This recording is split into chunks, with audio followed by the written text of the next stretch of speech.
अस्सलाम वालेकुम, welcome to my channel. आज आपके साथ आलू की कतलियों की रेसिपी शेयर करने जा रही हूँ, जो मसालेदार आलू की कतली बनती है। जब आपको कुछ पकाने का समझ ना आए तो आप ये जल्दी से झटपट आलू की कतलियाँ बना सकते हैं।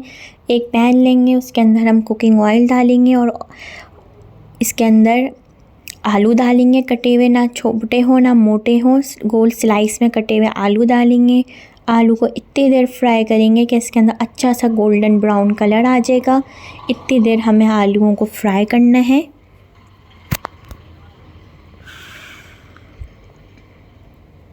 अच्छी तरीके से इसको फ्राई करें। अगर आपको और कोई सब्जियों की रेसिपी सीखनी है तो आप वो भी देख सकते हैं, बता सकते हैं मुझे।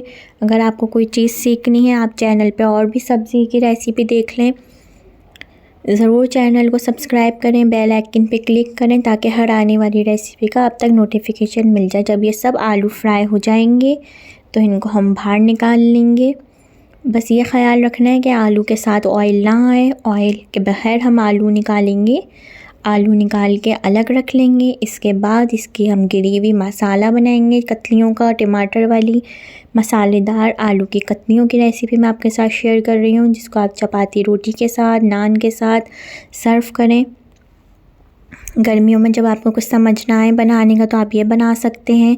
उसी कुकिंग ऑयल के अंदर जिसके अंदर हमने आलू फ्राई किए थे, उसके अंदर बारीक चॉप की हुई, जैसे हम ऑमलेट के अंदर प्याज डालते हैं, वो प्याज जाएगी।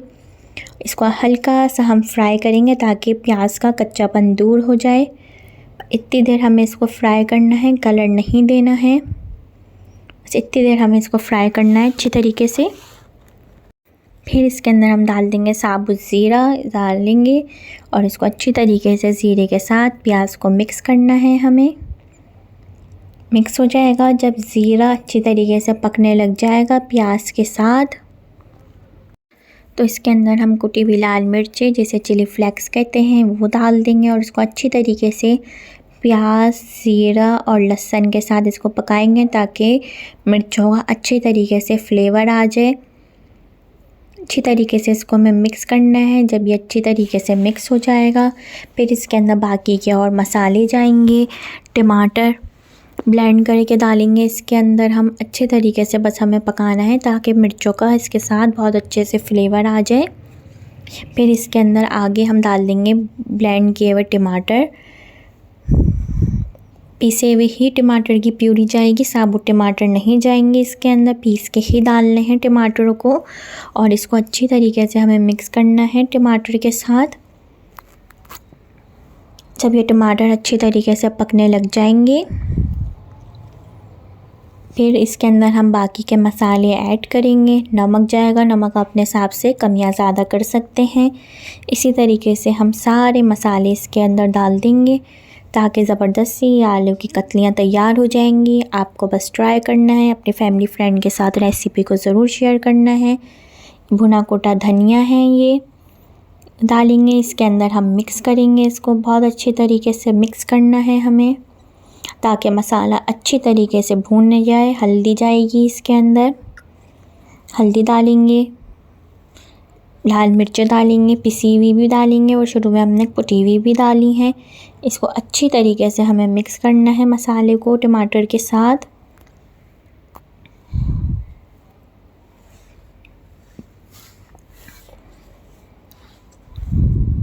जब भी टमाटर के साथ अच्छी तरीके से मसाला भुन जाएगा, अगर आपको लगे जल रहा है तो आप इसके अंदर पानी डाल सकते हैं ताकि मसाला जले नहीं। और अच्छी तरीके से जब मिक्स हो जाएगा, जब मुझे लगेगा कि अच्छी तरीके से भुन गया है, ये मसालों का कच्चापन दूर हो गया, तो इसके अंदर हम आलू डाल देंगे जो हमने शुरू में फ्राई करके रखे थे। वो आलू जाएंगे इसके अंदर। आलू डाल के अच्छी तरीके से मिक्स करेंगे, हल्के हाथ से मिक्स करेंगे ताकि आलू टूटे नहीं। आलू पक्के हुए हैं, कच्चे नहीं हैं आलू। हल्के हाथ से इसको मिक्स करना है हमें आलूओं को। अगर आपको इस वक्त पे ज़रूरत लगे तो आप थोड़ा सा पानी डाल सकते हैं। आधा कप के करीब पानी जाएगा इसके अंदर, बहुत ज़्यादा पानी नहीं जाएगा क्योंकि आलू पक्के हुए हैं। बस हल्की हल्की सी हमें इसकी ग्रेवी रखनी है और इसको डाल के अच्छी तरीके से मिक्स करेंगे और आपके आलू की कतलियाँ हो जाएंगी फिर तैयार। देख सकते हैं आप, से ग्रेवी है। हरी मिर्चें जाएंगी, अगर आपको पसंद है तो उसके अंदर हरा धनिया डाल सकते हैं। अगर आपको हरा धनिया नहीं पसंद तो आप हरा धनिया नहीं डालें। लास्ट में हरी मिर्चें ज़रूर जाएंगी। हरी मिर्चें डाल के इसको मिक्स करेंगे, कवर करेंगे 5 मिनट के लिए और इसको फिर बाद में हम सर्व करेंगे ताकि हरी मिर्चें हल्की सी पक जाएं। या आखिर में हमने दोबारा से धनिया डाला है और थोड़ा सा ज़ीरा डाला है। इसके साथ इसको मिक्स कर लेंगे। ज़्यादा नहीं जाएगा, बस 1/4 टीस्पून जाएगा और इसको बस मिक्स करें। तैयार है। बस अब मैं इसको कवर कर दूँगी 2-3 मिनट के लिए ताकि हरी मिर्चों का भी अपना अच्छे से फ्लेवर निकल आए और यह आपकी आलू की कतलियाँ तैयार हो जाएं। बस आप इसको सर्व करें। चावल के साथ भी सर्व कर सकते हैं इसको आप, चपाती, रोटी, नान के साथ, जिसके साथ भी आप इसको सर्व करना चाहें आप इसको सर्व कर सकते हैं। ट्राई करिएगा और बताइएगा आपको कैसी लगी।